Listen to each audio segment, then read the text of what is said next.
لوگ کہتے ہیں انسان مرنے کے بعد چین کی نیند سوتا ہے، لیکن سچ تو یہ ہے کہ اصلی حساب قبر میں اترتے ہی شروع ہو جاتا ہے۔ ایک ایسا منظر جس سے کوئی نہیں بچ سکتا۔ جیسے انسان کو دفنا کر سارے لوگ واپس لوٹتے ہیں تو ان کے قدموں کی آہٹ ابھی ختم نہیں ہوتی کہ قبر کا امتحان شروع ہو جاتا ہے۔ قبر میں پہلی رات نہیں بلکہ مردے کے پہنچتے ہی اس کے حساب کی گھڑی آ جاتی ہے۔ اس گپ اندھیرے اور بھیانک سناٹے میں اللہ کے دو فرشتے آتے ہیں۔ ان کا انداز سخت ہوتا ہے، وہ مردے کو اٹھا کر بیٹھال دیتے ہیں۔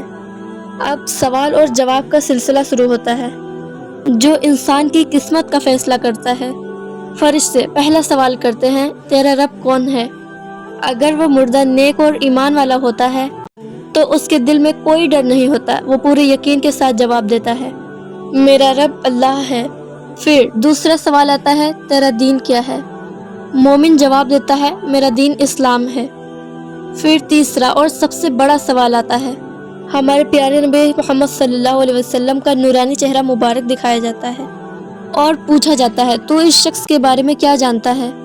سچا مسلمان جس نے نبی کو دنیا میں دیکھا ہو یا نہ دیکھا ہو، اپنے آقا کو فوراً پہچان لیتا ہے اور پکار اٹھتا ہے، یہ تو اللہ کے رسول محمد صلی اللہ علیہ وسلم ہیں۔ یہ جواب سنتے ہی فرشتے خوش ہو جاتے ہیں۔ وہ کہتے ہیں، ہمیں پتا تھا تو یہی کہے گا۔ پھر اس کی قبر میں جنت کی طرف ایک کھڑکی کھول دی جاتی ہے جہاں سے ٹھنڈی ہوائیں اور بھینی بھینی خوشبو آنے لگتی ہے۔ فرشتے اس شخص سے کہتے ہیں، اب تو قیامت تک چین کی نیند سو جا۔ لیکن ذرا سوچئے، اگر وہ انسان گنہگار ہوا تو کیا ہوتا ہے؟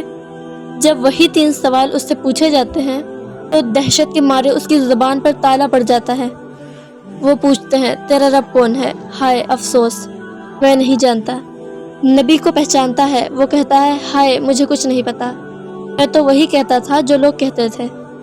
تب فرشتے غصے میں کہتے ہیں، تو نے نہ جانا نہ پہچانا۔ پھر اس کی قبر میں دوزخ کی ایک ایسی کھڑکی کھولی جاتی ہے جس سے آگ کی لپٹیں اور تپش اندر آتی ہے۔ قبر اس پر اتنی تنگ ہو جاتی ہے کہ پسلیاں ایک دوسرے میں گھس جاتی ہیں۔ قیامت تک وہ عذاب میں رہتا ہے۔ قبر کا یہ اندھیرا اور تنہائی ہمارا انتظار کر رہی ہے۔ کیا ہم نے ان 3 سوالوں کی تیاری کی ہے؟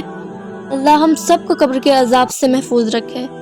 اگر آپ بھی چاہتے ہیں کہ آپ کا خاتمہ ایمان پر ہو تو کمنٹ میں آمین ضرور لکھیں۔ اس ویڈیو کو زیادہ سے زیادہ شیئر کریں۔ جزاک اللہ خیر۔